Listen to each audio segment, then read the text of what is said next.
Nauya nevhumutsvangwa aiwa yosimudza maspeculations munyika yeZimbabwe nokuda kwokuti aiwa jaji anoti handikwanisi kuzouya aiwa kukoti nokuda kwemapersonal reasons, asi munhu aiwa asati apiwa bail, munhu achiri muusungwa, achiri kungochengeterwa muusungwa, nhau yake isiri clear, isiri nyatsokumbozivikanwa. Aiwa asati tapinda mumashoko sekubuda kwaitwa panapa tichiona aiwa vakomana vana David Coulthard vachiva vachiita zvakuitwa neZanu-PF hazvisiri izvo, ndopano kuti wasubscribe wolaika wotina on the bell icon. Nokuti David Coulthard anoyaita mashoko kuti I am shocked by this report.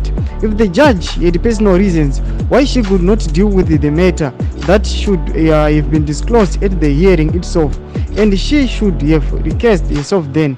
An accused person who has been denied bail to date now has to spend further time in custody, or at least a new judge is allocated to the case. If new reasons why the judge cannot deal with the matter have arisen since she first heard the matter, then those need to be disclosed to the accused Sikonzel.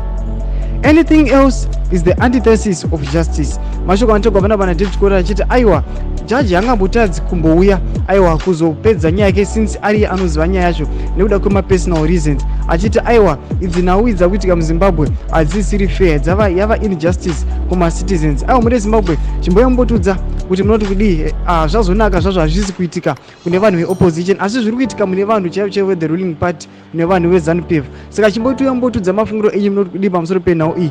Pinai mucomment section medu mutudze mafungiro enyu, musangano subscribe, kulaika, chinotina on the bell icon.